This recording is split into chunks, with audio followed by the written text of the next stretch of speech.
Hi, I'm Crystal McDaniel. I'm Mrs. Chattanooga America, and this is my Chattanooga. Right now we are standing in the Kennedy Outpatient Clinic with Children's Hospital at Erlanger. And it is really a beautiful center. So I think that you're going to be able to see a lot of really wonderful things today. Right now we are standing in the lobby, and we're in front of this beautiful, beautiful display where it says Believe Children Erlanger. And in the display, these letters actually are showing the history of the Children's Hospital for Erlanger, which I find to be very, very special. And they work hard for the children here. I want to quickly introduce my friend, Andrea Perry.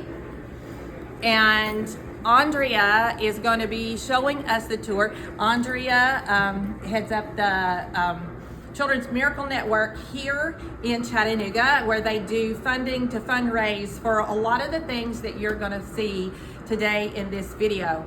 When I'm working on mental health awareness, this is one of the things that I wanted to lift up, and Andrea does such a wonderful job with that. And so with this fundraising, they help to change things. And when they change things for the children, it actually helps the children and the parents lower their anxiety, lower the trauma that they are going through while they are here, and build a support system here so that the children have a better experience, and so do the parents. So we are thankful for the work that Andrea does right now, and that she is going to show us this wonderful facility. But I do want to ask you a question, Andrea. How do you personally think, I know what I think, but how do you personally think that what you do with the Miracle Network makes that difference in mental health awareness? Because I know a lot of it you get to see firsthand. So, well, that's true. Obviously, the Children's Miracle Network is a fundraising platform. So monies that were raised from our corporate partners in this local community, they stay local, and they actually help to build this facility.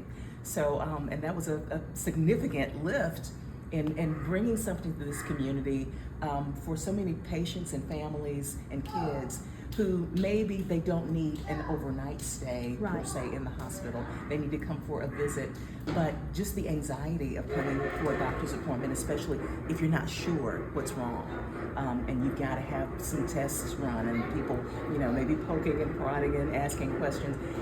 It can be very traumatic, yes, in a lot of ways. Yes. None of us are the same, so it affects people differently.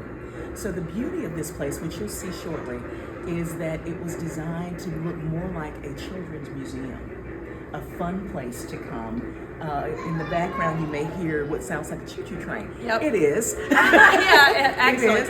It is, because there are kids who are here with doctor's visits, and there's a little button that they can press, and the train just kind of goes around the roof line of the second floor, and it looks very much like the skyline of Chattanooga with the Walnut Street Bridge. A lot of the detailing in this building was done to mirror the aesthetics of the surroundings. Yes. The bluffs over by the Hunter Museum, oh, wow. Lookout Mountain. You'll see Louis the Lookout on a hang glider as we go around. So there are just a lot of things that were taken into consideration when this building was constructed and designed to look like a fun place to come, the place that kids would enjoy, that parents would enjoy bringing their kids to, even though it may not be for the most pleasant medical journey. Right. But everything else would be just so that they could take a deep breath and relax and de-stress a little bit. So from my perspective, that's where I see this and so many other areas of the hospital, for Children's Hospital, that take that pressure off as much as they can, given the circumstances. Exactly. Exactly. And see, when I started this series, what I wanted was, when I first thought of it, I thought about showing all these beautiful places like Lookout Mountain and the things that Andrea just spoke about. But then I got to thinking about what really means the most to me. And although those places are very, very beautiful, which is exciting to hear that it mirrors that in here. So now you'll get to see a little bit of that, but for children and parents. But it just dawned on me that the real pulse and heartbeat here that actually helps with mental health and helps with the awareness is the people and the things that they do and the way they've even thought about how to do this and how to make sure that these children and these parents get the best environment and the best care that they possibly can get when they're going through something so traumatic. And it's important when you have a trauma going on that you do things like that. Having complex PTSD, it makes a big difference for those of us that have that. And so we want to not promote that continuing outside of situations like this. Sure. Yeah. So this whole facility was taken with that in mind, and we'll even see if we can check out some of the exam rooms. There's a barn door that opens and closes on either side of the room so that the child never really sees the clinical aspect of it. They only see their doctor or their nurse and the fun stuff in the room. So a lot of it has been taken into consideration to just bring that anxiety level down as much as possible. But if you're ready, we're happy to begin showing. Let's do it. So let's go see what this children's outpatient clinic or center. I keep messing that up, but you know what? That's cool. It's all right. That's cool. That's cool. Because these videos for TikTok, they're never perfect anyway. So, oh well. So anyway, so we can see how they're doing it right here in this facility. What you're seeing now is what we call our donor wall, and these bubbles, each of these bubbles represents either a singular donor or a group of donors who contributed to building this facility. This was probably upwards of $35 million in a 2.5-year period raised to build this facility. And each of these bubbles, as I said, they represent our donors. And if you'll notice, the glass behind it, all through on the top 2 floors, it's called vision glass. And as the sun brightens, the glass tints and gets darker. So it makes it a lot more comfortable for patients and families who are in the lobby or waiting for their appointments. They don't have to worry about being blinded by the light, quite literally. So if you'll go up just a little bit, you will see that there is a little bridge around the rim and a train or a locomotive. That is very indicative of Chattanooga. You can't have Chattanooga without trains and bridges, of course, and you'll see a bridge there that looks very similar to the Walnut Street Bridge and the Market Street Bridge. And if you go a little higher, there's our guide, Louie the Lookout, with the Lookout Mountain hang gliding, which is another part of our recreation in the Chattanooga area. This city is so beautiful, so the architects decided to bring the beauty of the city into this facility, and it just makes it so much fun. So I'm gonna go hit a button real quick because I want you to see what this train can do.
This is kind of called an imagination zone, and different geometric figures, different colors.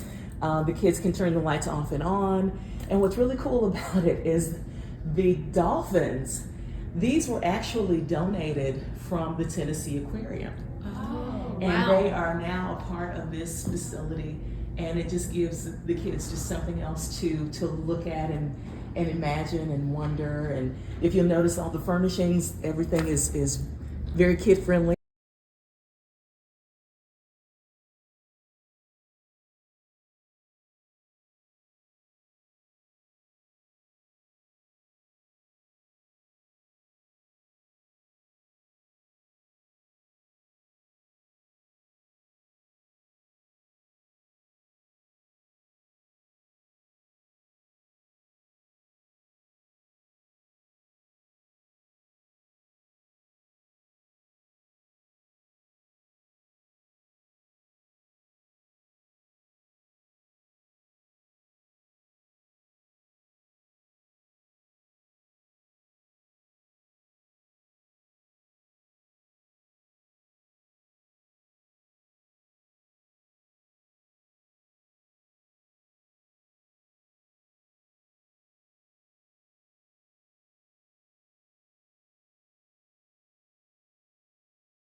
So right now we are in the McKee family waiting room. And as we talked about a little earlier, they've got all the great stuff from the McKee family, the makers of Little Debbie snack cakes, one of my personal favorites. So they've got the history of the Jack's cookies and the Little Debbie icon, the iconic Little Debbie photograph, and some of my favorite snacks there as well. So this is just a really cool place. Obviously, the McKee family understood the assignment, and they made a significant investment in helping to bring this Kennedy Outpatient Center to life. So the waiting room is for our pediatric MRI, and it is truly dedicated for kids, and we'll show you why in just a little bit. So let's go back. What you're seeing now is our dedicated pediatric MRI. Now, if you think about an MRI machine, it looks like a big white donut. Well, this being a pediatric MRI, we had it wrapped to look like an actual donut. It has icing and sprinkles on it, and the walls, of course, have the great little sweet treat and goodies on the side. And when kids are going inside the machine, this is imaging, and it roars. It's really loud, which can be very frightening for kids. But they get to put headphones on and listen to their favorite music while they're having this procedure done. And again, this is another thoughtful element to help reduce some of the stress and anxiety when coming to the Kennedy Outpatient Center. Kennedy Outpatient Center also has surgical suites. They do outpatient surgery. A lot of it is dental, the surgery and things like that for kids. This is one of the outpatient rooms. When they come out of surgery, they come into recovery, and this is what one of the rooms looks like. But there are probably about 10 surgical suites where they can do all kinds of simple outpatient procedures, and the kids come in and they're out the same day. And we can see in the rooms where they have brought in the fish and the ocean life and the freshwater life that Chattanooga has. And if you look behind you, just take a nice easy turn, there's a little piece of art on the wall that carries that theme throughout as well. Yes. The turtles. So again, very thoughtful ideals and elements Right. brought in. That we've got Tennessee Aquarium, so why not have pieces like this to make it light and fun and Right. less stressful. The last thing parents want is to have stress, but at the exact same time, they're not here to tour. They're here to support their child. So it's very interesting that this outpatient center, the Kennedy Outpatient Center, is bringing in all of these aspects of the Tennessee Aquarium, which is a major tourism place. Tennessee Aquarium has the largest freshwater aquarium in the world right here on the Tennessee River, and then there's an ocean section too. So what they've done is just brought the joy of that right in here for the children and for the parents, which I think is really fantastic, because again, if your child's in the hospital, you're not there to tour. So what a great thing that they brought that in to let them have that type of atmosphere and experience Chattanooga within these walls. But no, That is live. That's live. Yes. They're watching the penguins live from the aquarium. Yes, penguins live from the aquarium. This is another fun feature that Yes. makes us feel less like a hospital and more like a kids museum. So they go back and forth between the otters and the penguin exhibits. But this is probably one of my favorites, because who doesn't just love these penguins? And Yes. they are not shy. So yeah, this is another feature. So this is one of the exam rooms in Pod A, the yellow pod, and nice bright colors. And if you notice that barn door that's over there, both doors that we enter, and on that side are barn doors, these sliding doors. So this makes it nice and convenient, and also respects your privacy. But then on the other side of that door, and I will open that for you in just a little bit and show you, that's the clinical side that they don't get to see. So the doctor will come in from that side, and that's where the doctors and nurses are. Any clinical work that's being done, that happens there. But the exam room happens here. So I want to pull this back. I don't know. So the children never see the other side, so they Hardly don't. ever. That scary stuff stays away. Especially this. This is, yeah. Yeah, they don't, just right here is just like, it's a copier. Yeah. You know, but the business side of it, Right. they don't see that. The doctor Right. would enter, the doctor or nurse would enter, proceed with the exam, and they're on their way. Wow. So everything around it kind of looks like, that looks like going over the mountains in the background there. And you've got the Gulf gas station in the background as well. There's a moon pie, lookout moon pie poster on the wall there, one of those vintage posters. And the monitor that you see there, that was a cartoon that was created telling the story of this tow truck. Oh, Coming to Children's Hospital. How fun. What a great way to educate, Sally the tow truck is her Okay. name.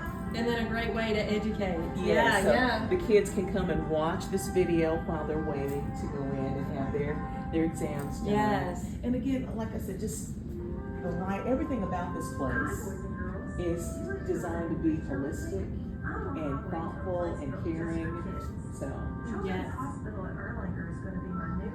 this back end is open, so a child that's maybe in a wheelchair or on crutches Oh, yeah. can actually climb up and be driving the back of the fire truck. That is fantastic.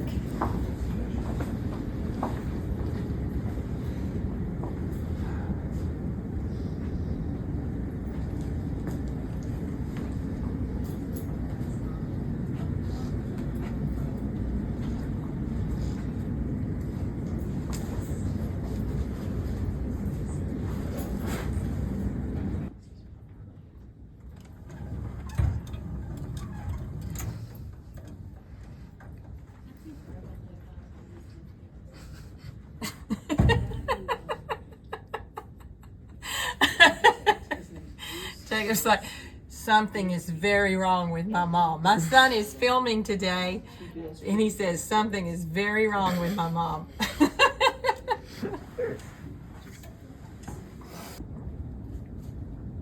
Andrea, everything in here is so thoughtfully designed. So exactly how did they come up with this concept? Well, the architect is a guy named Bruce Kaminsky, and basically this is what he does for a living. He builds children's hospitals and outpatient centers. That's what he does.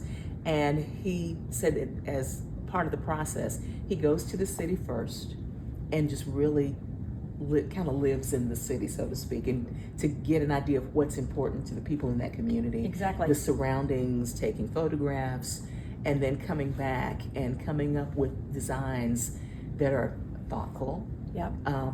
a lot of research has gone into what helps children feel like they're in a safe environment. Exactly. What's fun to them, what is meaningful to them, and putting all of that together in a nutshell, coming up with things like the tow truck and the fire engine and Louie the Lookout for, there are just all kinds of neat things and neat features in this facility that it mirrors Chattanooga, and it treats and gives compassionate care to the kids, and it makes them feel like they've just had one of their best days. Yes. In this place. Yes. In my experience in being in and out of children's hospitals with my own children, the biggest thing that I understand about building it for children, is if you do that and make the child comfortable, the parent then is so much more comfortable themselves. Right. And that really lowers everything. As the more anxious mama is or daddy is, the more anxious the child is. And so to see your child being able to do that is lowering that for the parents. Right. Yeah, I've definitely seen a big change in parents who come through with their kids and they leave out and it was like, that was fun. So we like to hear that. We like to see that exactly. It wasn't, whatever they were coming here for, they look forward to coming to this place because it was fun.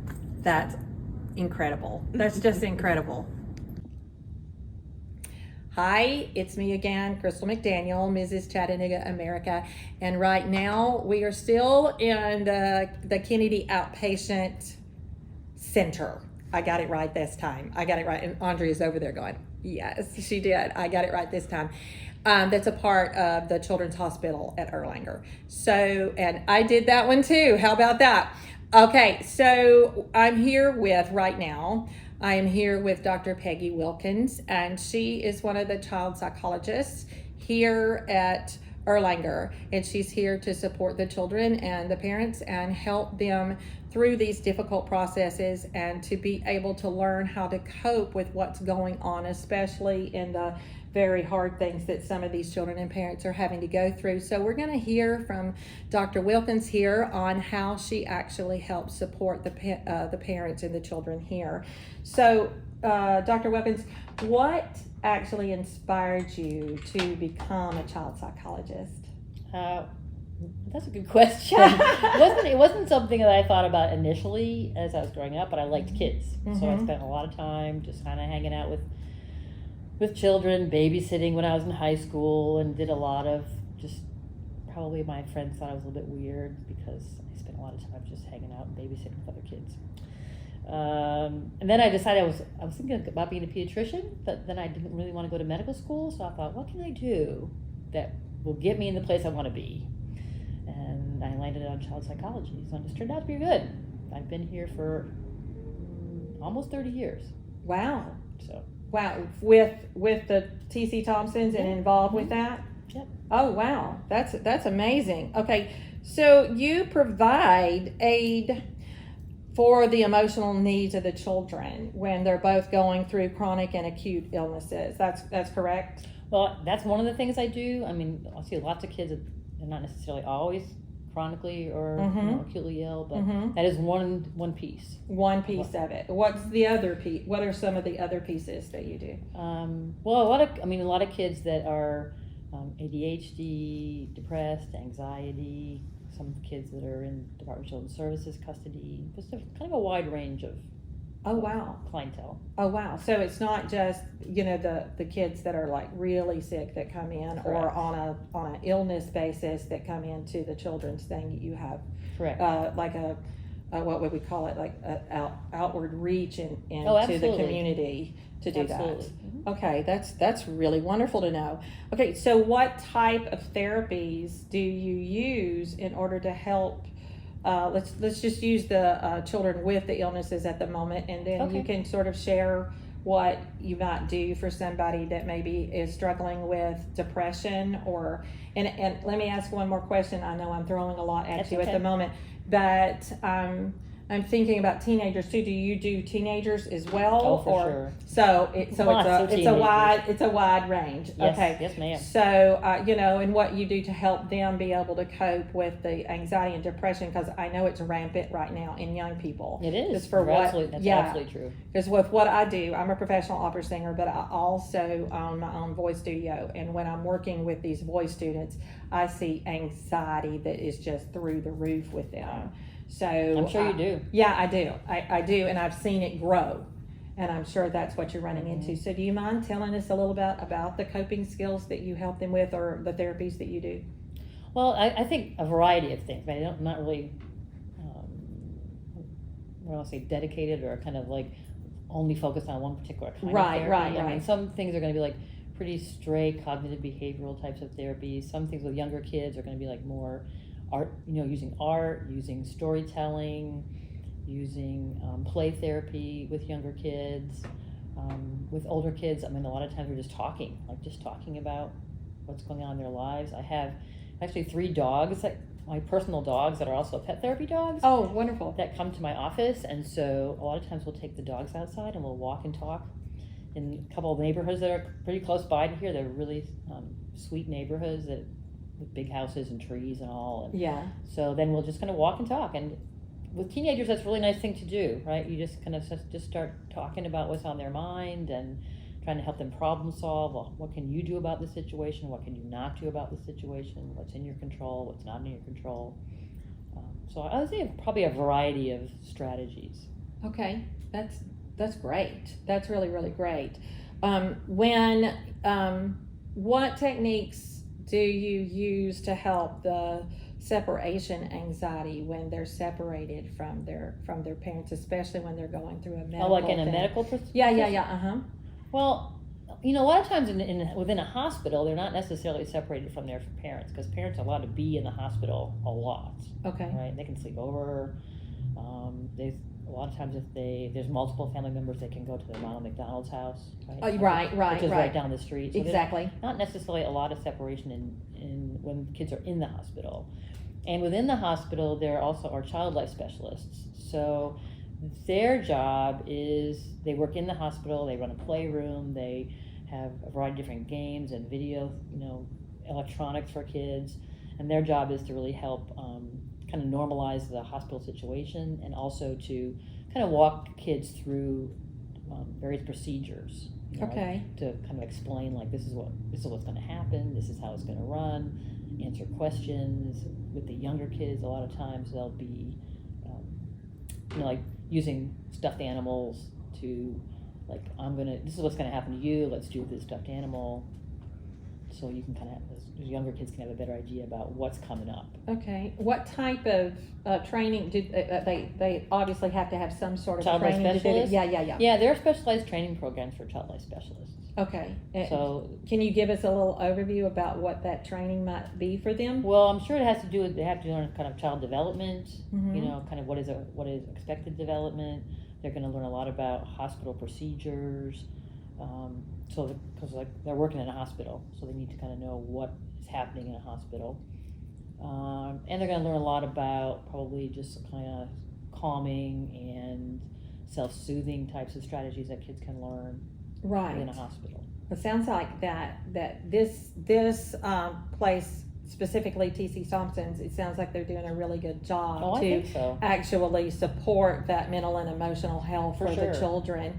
And I said earlier to Andrea that when your child, I've had experience with being in and out of the hospital with my own children, and when your child is upset, you're upset. Oh, for sure. And if your child is calm, you feel better about it, and you feel better about the people that you're handing them over to. That's right. Yeah. And that certainly helps the trauma and the anxiety and fear that everyone goes through. Yeah. That's really wonderful to hear about that. That's great.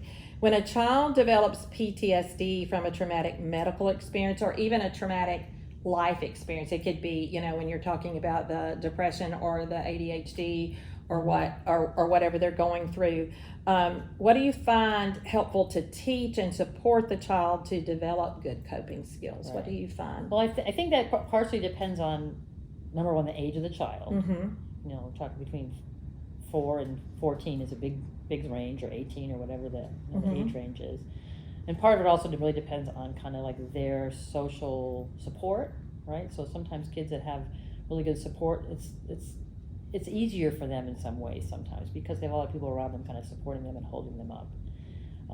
And I think it also depends on kind of when you talk about medical trauma. Yes. Right? You're talking about whether or not it's like an accident, like an acute problem. Yes. Right, versus a chronic problem. Right. So some kids they have a one-time thing that is very traumatic, you know, car wreck or fire in their house, or you know, all kinds of things that can happen. Exactly. Whereas other times kids are going to be having chronic illnesses. So Yes. they have, you know, GI problems or diabetes or cystic fibrosis or those kind of things that can be, you know, lifetime issues. Exactly.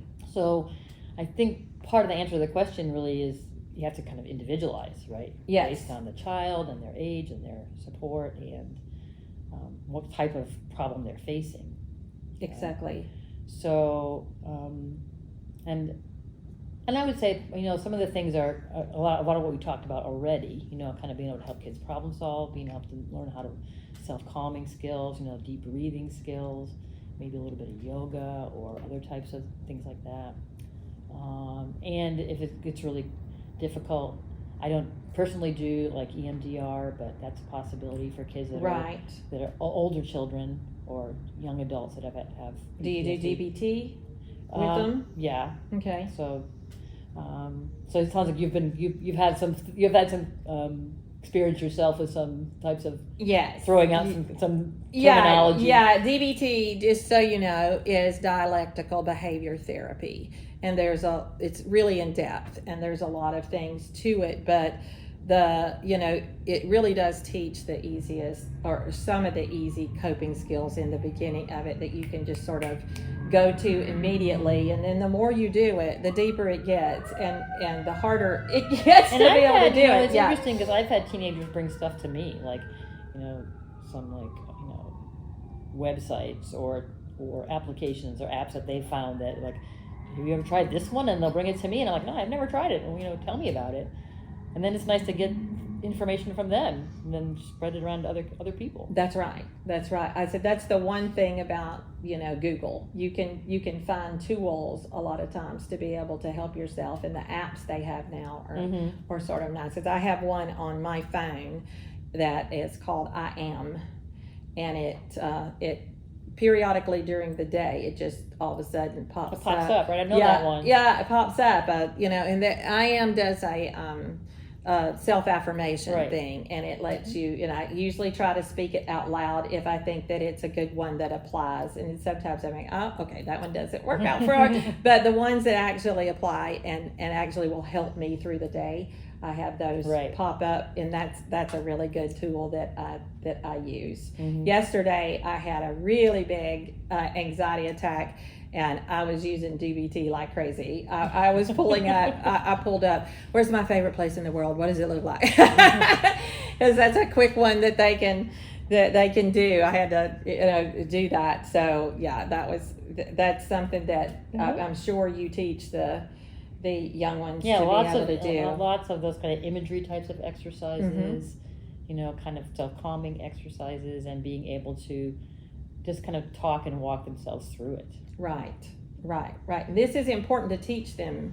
I mean, don't you find that it's really important to teach them as young people, because then they can carry that habit into their adulthood and be able to deal with a healthy, well, you know, it's with interesting life because there are some places some schools even that have, like, you know, mindfulness or yoga types of programs that they start in kindergarten with just as part of, like, this is our curriculum. Wow. We're going to start teaching this as part of our curriculum, and every day we're going to spend 5 minutes or 10 minutes or however much time it is doing little mindfulness exercises and meditation and reflection, those types of things. Well, I know my daughter graduated with her master's from the University of Miami, and they have these weird little pods all over campus, and you can tell that it's a bougie school, I'm telling you, because I mean they have a lot of money down there to have these little pods periodically all around the campus where they can just go in and meditate and rest. All of a sudden they can just go into the pod and like pay $5 or whatever, and they go into the pod, close the jar, and and I thought, okay, well, I said, It's nice. yeah, I wish they had them on the sidewalks here in Chattanooga. That would be a good, Mr. Mayor, just a suggestion. You got bicycles, let's do some pods. Because that's a really cool thing. Okay, so our last question here is, do you also give emotional and mental support to the parents? Oh, absolutely. I mean, kids come with parents. You can't Every separate time them, they come with parents or grandparents or some other adult with them. So for sure. Okay. Absolutely. So how does that work for you, or Well, is it just one session, or? No, I wouldn't say it's one session. I think it's kind of an ongoing process, and partly it's a function of kind of talking about development and what to expect, like what is developmentally appropriate and what is not developmentally appropriate, and how do we handle things that are not developmentally appropriate, and how do we be okay with things that are, even if we don't like them, right? Because there's some things, like in teenagers, that are developmentally appropriate that parents are like, rah, I don't like this, and you're like, well, that's your kid's 13, so You sort of need that. that's kind of how it goes. Yeah, that's right. That's right. And I think another part of it is some parenting, kind of talking about parenting and how difficult it can be, and offering different ideas and suggestions. Well, if you try, and kind of problem solving with them. So if you've already tried X, Y, and Z and they haven't worked, well, maybe we can think of some other ideas that will work, and you can try them out. And if they don't work, then we'll try something else. So kind of being more of a partner with the parents and saying, let's figure out what's going to work best with your child and your family and your resources, what you can do, what you can't do. So and not in a way, but you're actually helping them learn how to build a better foundation for themselves and the child with communication and listening and all of those things. Absolutely. Yeah. So that's really important. That particular skill is so important, and I think that many times we're missing that within a family unit. For sure. Yeah, it's missing, and we're wanting. I think particularly when multiple people are stuck on electronics. Everyone's in their corner on their phone. Sometimes you just have to get people to put their phones down and actually speak with each other, like face to face. Well, that happened. Honestly, that happened with us on the way over here. He had my tripod for this thing, and he was just on his phone. And I went, Jacob, can we visit and just put the phone down? And he went, I'm looking up how to work your tripod. And I went, oops. Because he was actually doing it. He said, there's a thing that we have to know how to do that, and I'm looking up because you don't know how to use your own tripod. And I'm like, that's very true, but we have a rule about phones and things like that. So, and that's true because they're communicating more that way than they are with another human being. Right. So do you see a breakdown in that communication now, or because of the electronics, or what do you see? Well, I think there's positive and negative for electronics, but I think that is one thing that happens is people get less and less face-to-face interaction and more kind of like texting and various other kinds of interaction on electronics. Okay. So sometimes it can be really beneficial to just say, look, just put them down and have dinner together and talk to each other over the dinner table, kind of a thing. Yeah, right. So I'm going to put you on the spot for just a second and ask you a random question that just popped into my mind, because I obviously did some research and made my little list of questions for you. But I want to know if you could do one thing that you think could change or to help the Chattanooga area build up their mental health awareness and build up a better foundation for that here in the Chattanooga area, what would that be? What do you think? Foundation? Yeah. I think every in our society right now and in our culture right now, like we talked in the beginning, that anxiety is so high. And some of that came off of COVID, and some of it is just because the world changes so fast and nobody knows what's going to happen, especially in different communities and cultures of people, and when I think about Chattanooga, I think about the fact that they've done so much for the environment and to change how the environment, because when I grew up, this city was brown. That's what I've heard. I mean, it was brown. It was, and it was That's what I considered heard. the number one polluted city in the entire country. And when I remember, my memory is almost black and white of being a child here in Chattanooga, and it's almost that way because the city was so brown. And down on the river, you just saw smokestacks just pumping out bad stuff in the thing. Wow. So it was really crazy. And then they came up with a plan to start cleaning it up. So they have a foundation. When I'm looking at it that way, that's an example. They have a foundation of bringing a healthier air system, Right. healthier environment, and then they started doing all the river park, because I actually got to sing for the opening of the Chattanooga River Park. Oh, I'm very that's proud of that awesome. because when it opened, I was there, and that makes me very proud of that, because it's beautiful. And so that's another thing where they're making it so environmentally friendly. Mm-hmm. So when I'm thinking about mental health, we've got this physical health going on here, but what do you see in the mental health community, and how do you think that foundation can grow that way? Well, I think it's here, like anywhere. I think one of the bigger problems is this lack of providers. We need more providers, but that's probably true everywhere. Right? Okay. Because the waiting lists are really long for people to get help. Wow. I think the other thing in terms of foundational stuff, maybe the thing that we talked about before, was kind of addressing mental health issues in schools, right? And having there be potentially either through school counselors or through other, kind of school personnel, foundational classes, working on, teaching skills that are kind of like more mindfulness skills and self-calming skills and those types of things to kids, even starting like really early, like even in elementary school. Right. That'd be a way to kind of start. That would be kind of feel more organic, and as you grow up, you're just like, oh, I just know these things. It's not like some kind of foreign language. Exactly. Because a lot of things, if you're thinking about Generation X and millennials and what is the next one? What do they call the next one? Generation Alpha. Generation. They're all going. Yeah, that's it. The Generation Alpha and all of that. You have us.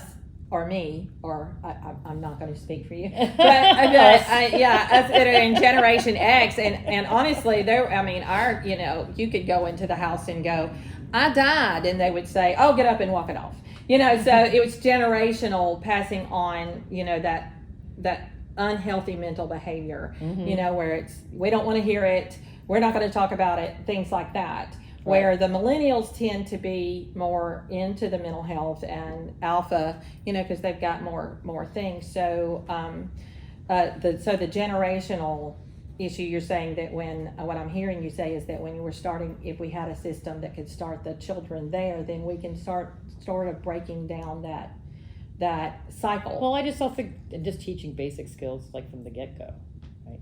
Right. And you could, I had this when my granddaughter, who's 13 now, was 4. There was one time she said to me, Mimi, just take a deep breath. I was upset about something. She goes, just take a deep breath, because she was learning deep breathing skills in her preschool. So that's wonderful. How amazing right? is It that? was great. So that kind of thing, right? And just so you know, did you just hear the child psychologist say even she has to be told to take a breath by Of her course. grandchild? And I think that's important, that it's human. Right. That we make it human instead of thinking that everyone just has to be this perfect human being, which causes so much anxiety that, we all get it and it's human. Mm-hmm. And I think that's very important. Thank you for bringing up Sure. that point, and thank you for your time to do this, because Absolutely. I think it's important that people be able to hear this point of view and see what this wonderful facility actually does to help support. So thank you so very You're much welcome. for your time. It's a I pleasure. appreciate it.